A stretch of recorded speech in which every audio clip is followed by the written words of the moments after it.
Welcome to the Mary Mac Show, where we will be talking about your feelings, experiences, and pain following the death of a loved one.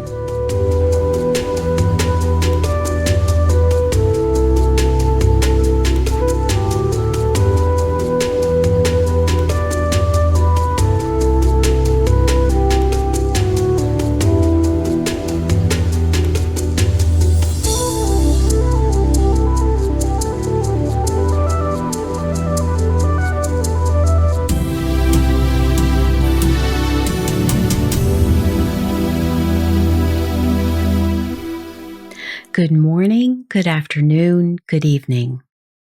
Wherever you find yourself in this entire world, I welcome you. Hello, my friend. How are you feeling this week? I'm hoping that you're well and safe. This week, I thought I'd continue now and discuss other issues which come up for us along this journey. As we discussed last week, it is normal and natural to grieve the death of a pet. And no, you are not crazy. Because pet loss is usually looked upon as something you don't have a right to feel, you may judge yourself as to whether you should be grieving at all for your fur babies. Do not second guess yourself. You are entitled to every feeling that you have. I realize there are many of us who are so devastated by the death of our fur babies. We either call in sick or just take vacation so we can grieve in peace.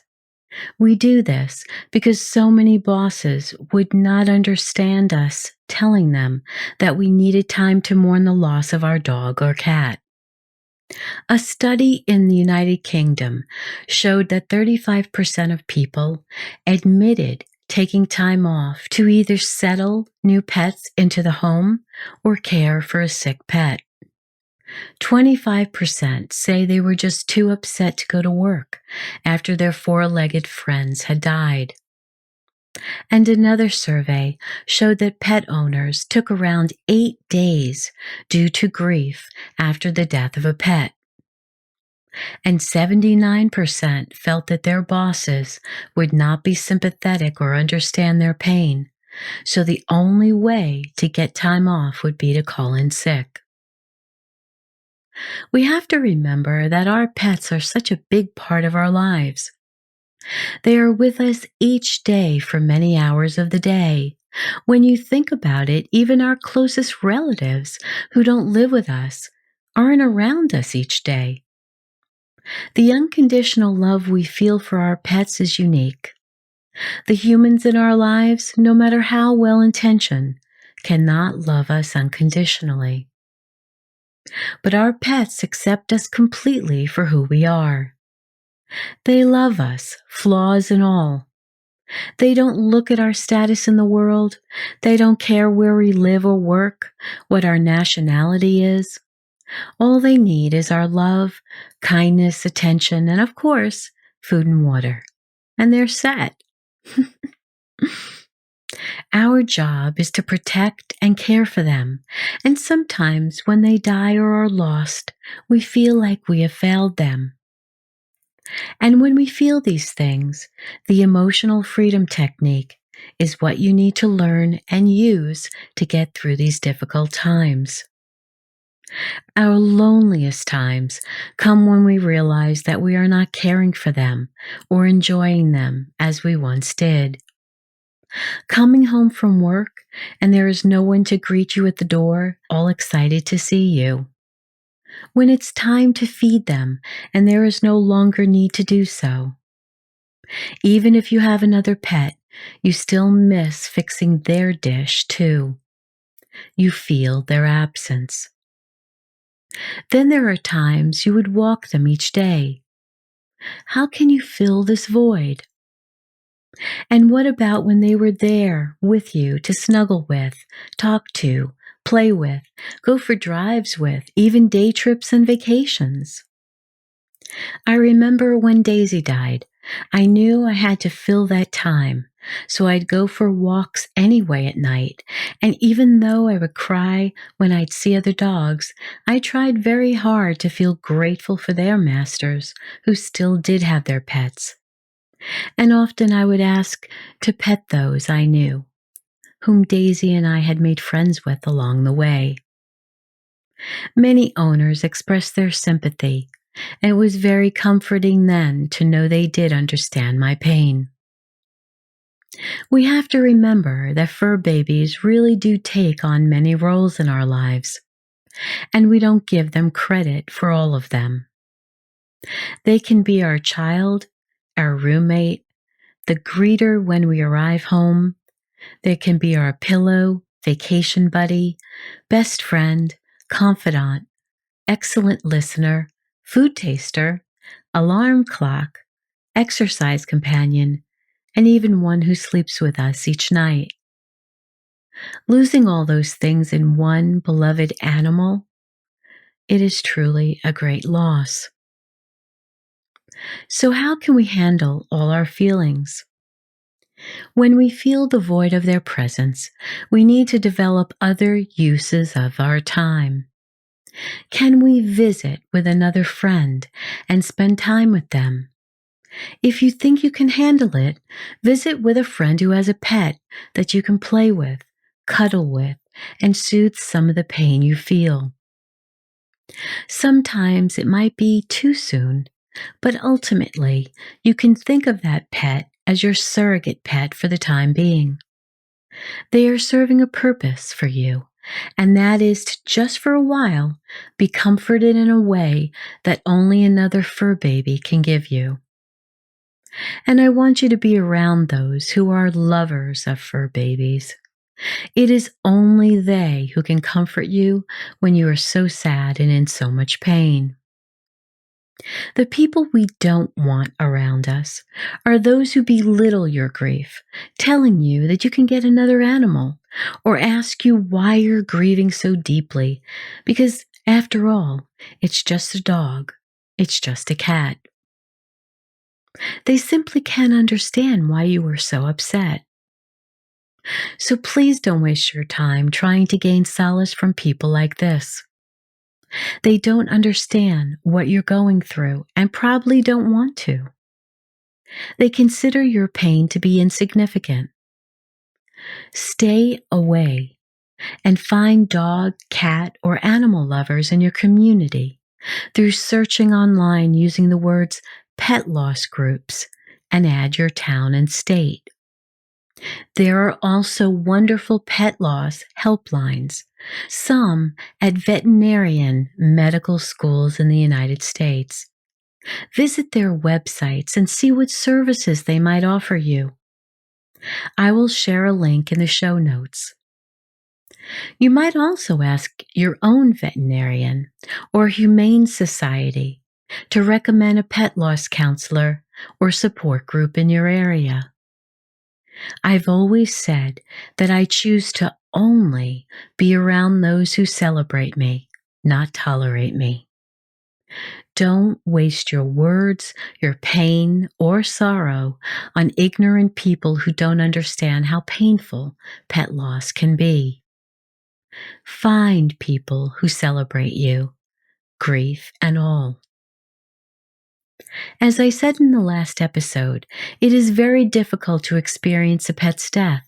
But when you have already experienced a beloved human, and this pet has gotten you through a very painful, sorrowful, and tragic time in your life as you grieved for that individual, and then that pet dies, it can be overwhelming. Realize this pain may take longer and be deeper.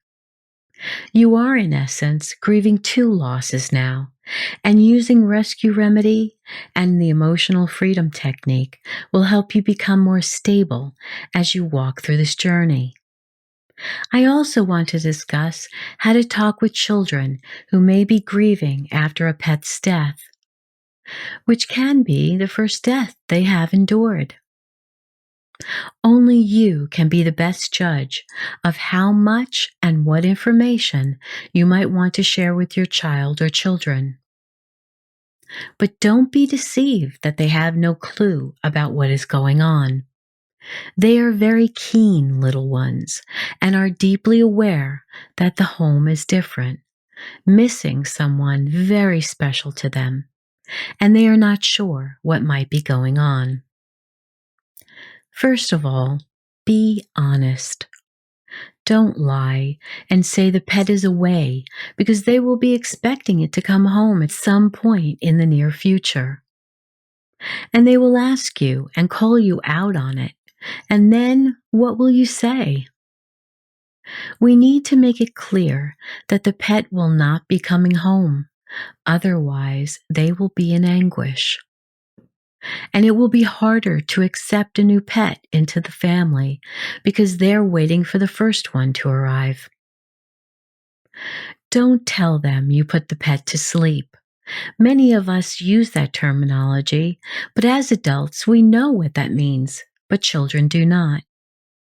They think the pet is actually sleeping and will wonder when it will wake up and come to play with them again.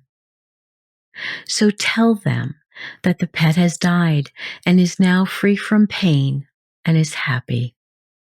Always acknowledge your children's pain. Never belittle their grief or tell them to stop crying. Their pain is just as valid as yours is. They are just young and can't put words to their pain as you can. Don't assume a child is too young or too old to grieve a pet's death. And it's important that you not hide your own pain and tears. Work through this as a family, giving younger members the ability to express all their feelings aloud. Comfort them, console them, acknowledge all their pain, never make light of it. Another issue we must discuss is the grief of the other pets that might be in the family. Yes, pets do grieve too. And if you've had more than 2 or several pets in your household at a time, and one dies, you will definitely see the morose, lethargic manner your other pets display. They may even stop eating for a time. They know their other pet is no longer there. They just can't find them. They might look everywhere for their buddy and still have no success. After a while, they wonder where they went and if they will ever come back. I can only imagine what's going on for them. Once there were 2, 3, 4, or more of their furry friends whom they lived with, played with, ate with, slept with, and even fought with. And now they've basically disappeared and they have no idea what happened to them. It might sound a little wacky. Oh, but you know me by now, and I do wacky things like make you dance at the end of each podcast.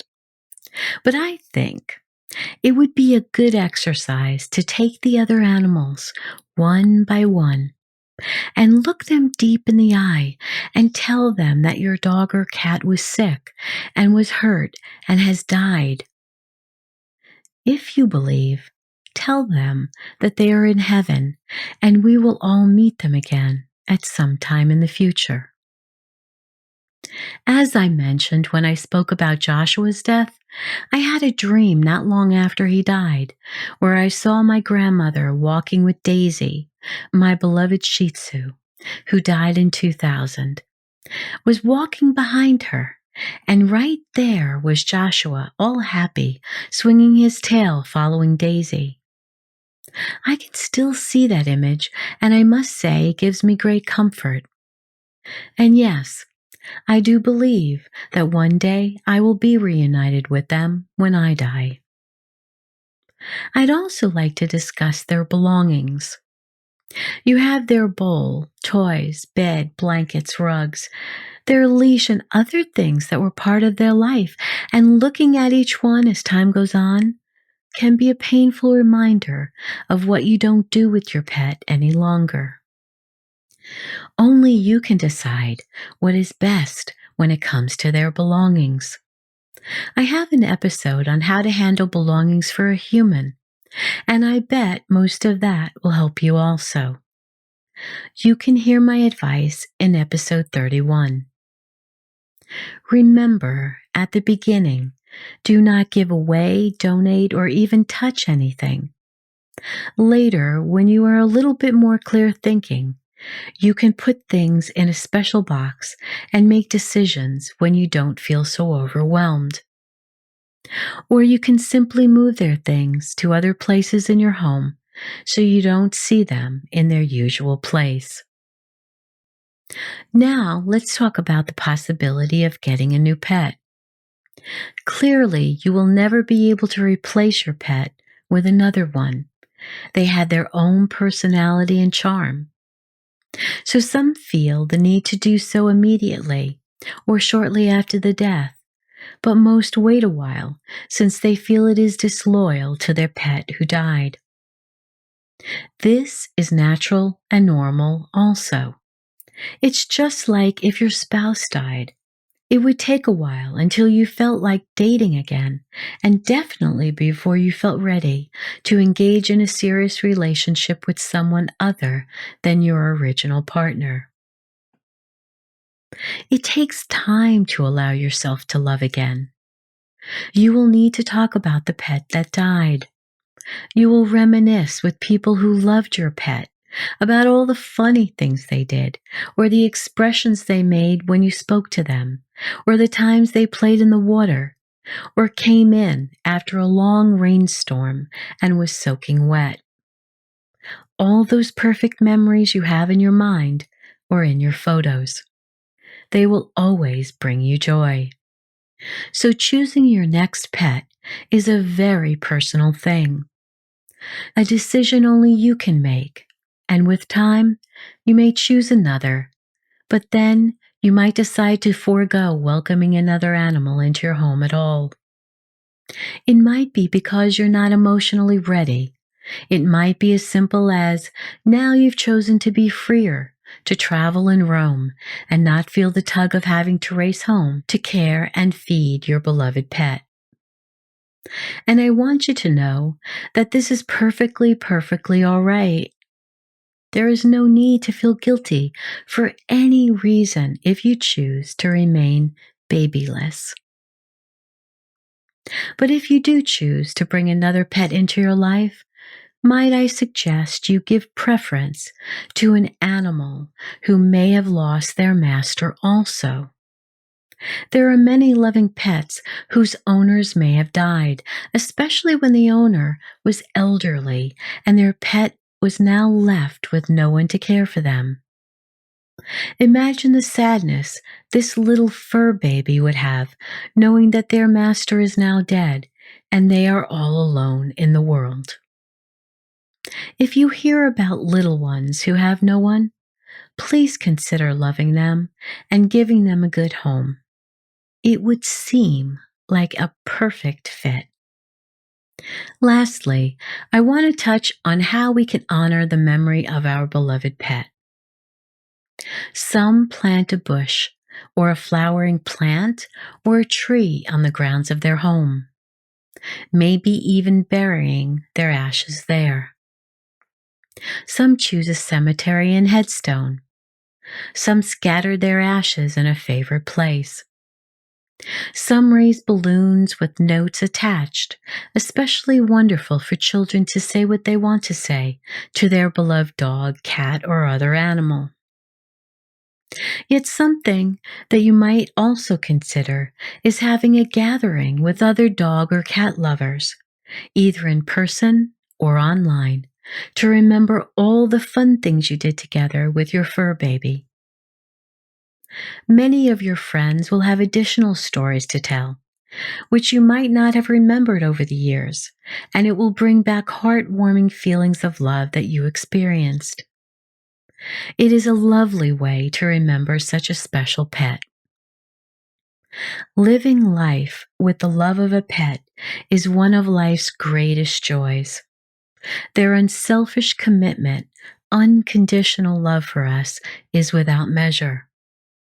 They lit up our lives, and no one can ever remove all the love you felt for them in your heart.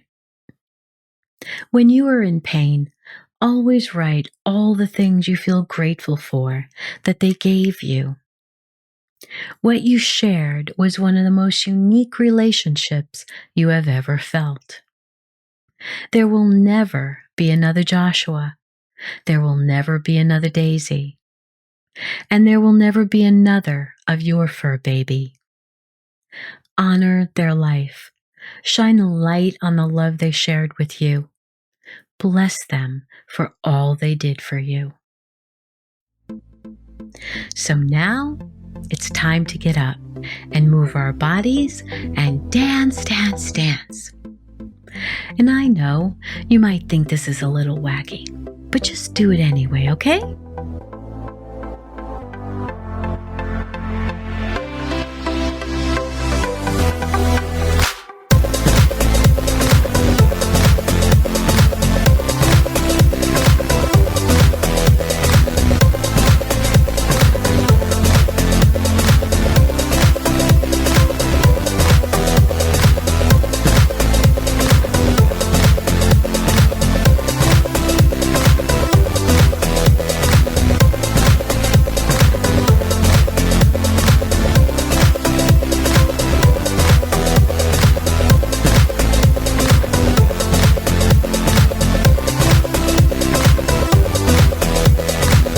Thank you for listening in today.